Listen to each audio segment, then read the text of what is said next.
விடுமுறை நீட்டிப்பு தொடர்பாக இன்று அறிவிப்பு வெளியாகும். அமைச்சர் அன்பில் மகேஷ் பொய்யாமொழி தகவல்.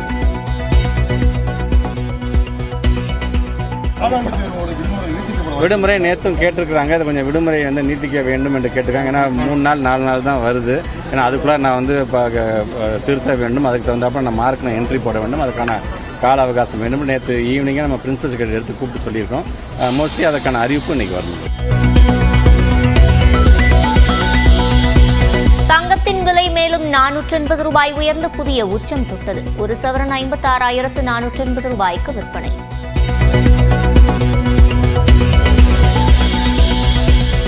லிப்ஸ்டிக் விவகாரத்தில் தவேதார் மாதவி பணியாற்றம் செய்யப்படவில்லை. தனது பணியை சரிவர செய்யாத காரணத்தால் மெமோ கொடுக்கப்பட்டு நடவடிக்கை என மேயர் அலுவலகம் விளக்கம்.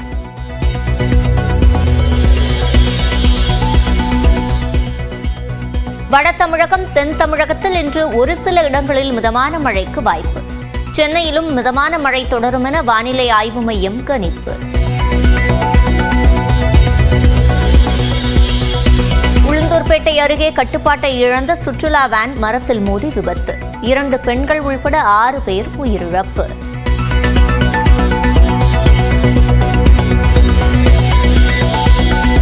துணை முதலமைச்சரை நியமிக்க வேண்டிய தேவை என்ன இருக்கிறது? வணக்கம் தமிழ்நாடு நேர்காணலில் அதிமுக முன்னாள் அமைச்சர் கோகுல இந்திரா கேள்வி.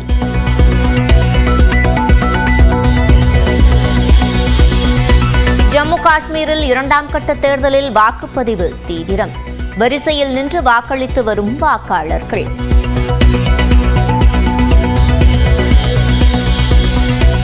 புதுக்கோட்டை மாவட்டம் நமனசமுத்திரம் அருகே ஒரே குடும்பத்தைச் சேர்ந்த 5 பேர் காரிலிருந்து சடலமாக மீட்பு. கடன் தொல்லையால் தற்கொலை செய்து கொள்வதாக கடிதம். தஞ்சாவூரில் ஆய்வுப் பணியின் போது செல்போனில் பேசிக் கொண்டிருந்த அதிகாரியை கண்டித்த மேயர் ராமநாதன். தான் கூறியதை காதில் வாங்காமல் பேசிக் கொண்டிருந்ததால் செல்போனை பறித்தார். சென்னை பூந்தமல்லியில் பிக்பாஸ் நிகழ்ச்சிக்கான செட் அமைக்கும் பணியில் விபத்து. 6 அடி உயரத்திலிருந்து தவறி விழுந்த வடமாநில தொழிலாளி படுகாயம்.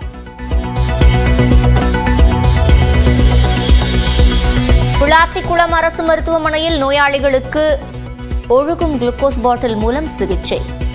இரவில் மருத்துவர்கள் இல்லை என நோயாளிகள் குற்றச்சாட்டு.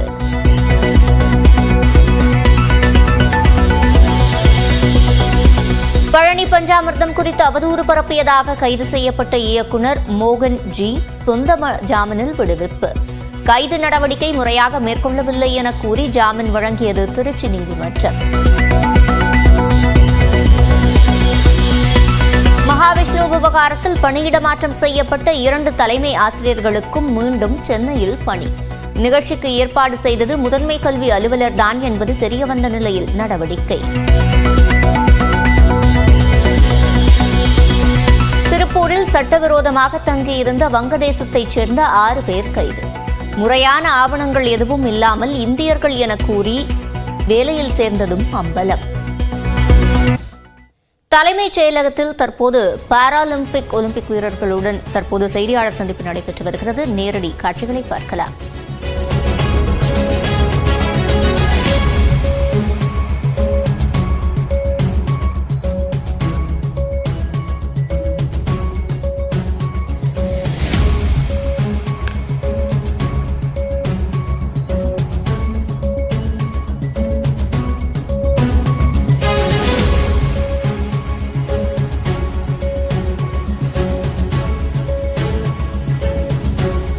பாராலிம்பிக்கில் பதக்கம் வென்ற வீரர் வீராங்கனைகள் தற்போது செய்தியாளர்களை சந்திப்பதற்காக இருக்கும் காட்சிகளை பார்த்துக் கொண்டிருக்கிறோம்.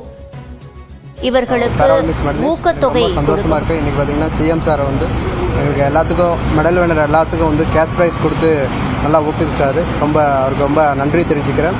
அதுக்கப்புறம் உதயநிதி ஸ்டாலின் சாருக்கும் நான் ரொம்ப நன்றி தெரிவிச்சுக்கிறேன். பார்த்தீங்கன்னா ஸ்போர்ட்ஸ்மேனுக்கு நல்லா சப்போர்ட்டாக இருந்து பார்த்தீங்கன்னா நாங்கள் 4 பேர் மெடல் அடிக்க காரணம் அவர் தான். நல்லா சப்போர்ட்டாக இருந்து ஸ்போர்ட்ஸ்மேனுக்கு என்னென்ன தேவையோ ஃபெசிலிட்டி எல்லாம் பண்ணி கொடுத்து நல்லா சப்போர்ட்டாக இருந்தது. அதனால் அவருக்கு ரொம்ப நன்றி தெரிவிச்சுக்கிறேன். இன்னும் அடுத்த பேராலிம்பிக்காக ரெடி ஆகிட்டீங்களா? எப்படி இருக்குது அந்த பயணம்? எப்படி புதுசாக இன்னும் உத்வேகத்தோடு புறப்பட தயாராக இருக்கீங்களா? எப்படி இருக்குது? பார்த்தீங்கன்னா நான் வந்து பாரிஸில் வந்து கோல்டு அடிக்கணும்னு தான் நான் போயிருந்தேன். ஆனால் பார்த்தீங்கன்னா எனக்கு வந்து சரியான வந்து எனக்கு ஒரு நாள் முன்னாடி ஃபீவர் ஆகிடுச்சு. அப்புறம் கிளைமேட் எனக்கு வந்து சரியாக செட் ஆகலை. அதனால் கோல்டு மிஸ் ஆகிடுச்சு. அதனால் நெக்ஸ்ட் டைம் பார்த்தீங்கன்னா 2028 வந்து லாஸ் ஏஞ்சல்ஸில் வந்து பார்த்தீங்கன்னா வந்து கண்டிப்பாக நான் வந்து கோல்டு அடிச்சுட்டு வருவேன். நான் வந்து கோல்டு அடிக்கணும்னு சொல்லி நல்லா ட்ரைனிங்கு கிளைமேட் எப்படி செட் பண்ணுறது, அப்புறம் பார்த்தீங்கன்னா எல்லா பாடி எப்படி கண்டிஷனோட எப்படி ட்ரைனிங் பண்ணணும்னு நானும் என் கோச்சும் வந்து பிளான் பண்ணியிருக்கோம். சத்யநாராயணும் கண்டிப்பாக நெக்ஸ்ட் டைம் வந்து நான் 2028 வந்து கோல்டு அடிச்சுட்டு வருவேன். மற்ற நாடுகளை ஒப்பிடும்பொழுது மாற்றுத்திறனாளிகளுக்கு இன்னும் என்ன செய்தால் இன்னமும் அதிக அளவில் மக்கள் அவேர்னஸ் வந்திருக்கா? இங்கே இப்போ நீங்கள் கன்ஸ்டியூட்டிவாக நீங்கள் விளையாண்டுட்டு இருக்கீங்க, இங்கே பேரா ஒலிம்பிக்ஸை பற்றி அவேர்னஸ் தமிழ்நாட்டில் வந்திருக்கா இல்லை இன்னும் வரணுமா? அதை பற்றி பார்த்தீங்கன்னா 2016 வந்து நான் கோல்டு அடிச்சுட்டு வரும்போது பார்த்தீங்கன்னா நான் ஒருத்தன் தான் இருந்தேன் தமிழ்நாட்டில் இருந்தேன்.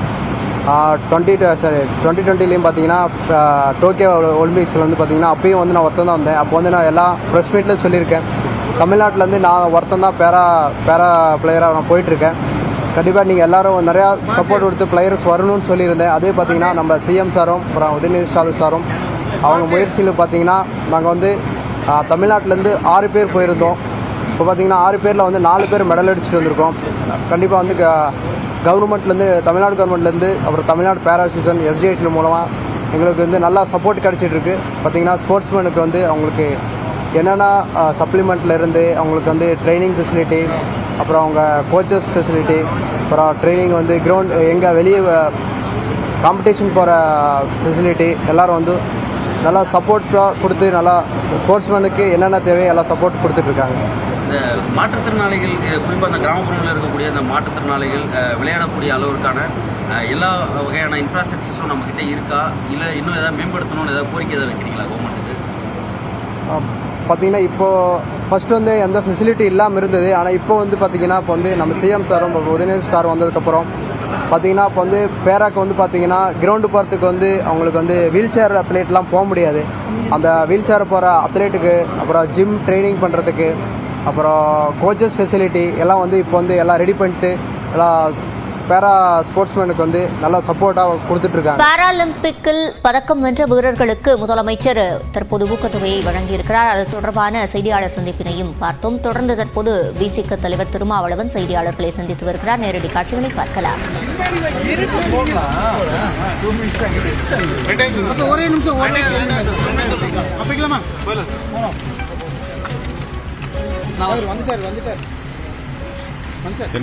துணை பொதுச் செயலாளர் ஆதவ் அர்ஜுனோடைய கருத்து கூட்டணிக்குள்ள சலசலப்பை ஏற்படுத்திருக்கு, சர்ச்சை ஏற்படுத்திருக்கு. உங்களுடைய கருத்து இது வரைக்கும் தெரிவிக்காம அமைதியா இருக்கீங்க. அவருடைய கருத்தை நீங்க எப்படி பாக்குறீங்க? ஆதவ் அர்ஜுனுடைய கருத்தை திமுக மற்றும் விசிக ஆகிய 2 கூட்டணி கட்சிகளுக்கு இடையில் எந்த சலசலப்பும் இல்லை, விரிசலும் இல்லை. அப்படி விரிசல் உருவாகுவதற்கு வாய்ப்பும் இல்லை.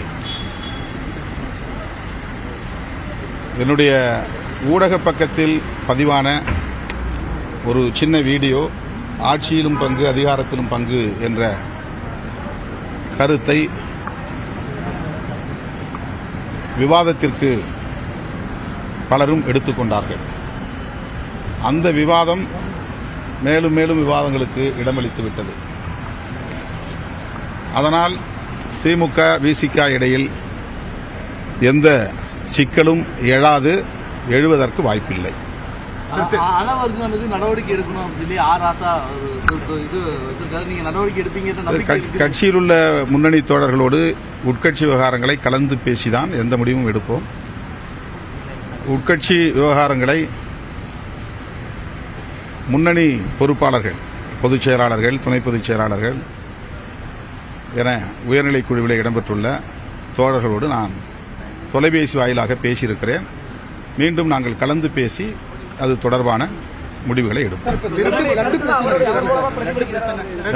திருப்பதி லட்டு விவகாரத்தில் நடிகர் கார்த்திக் மன்னிப்பு கேட்டிருக்காரு.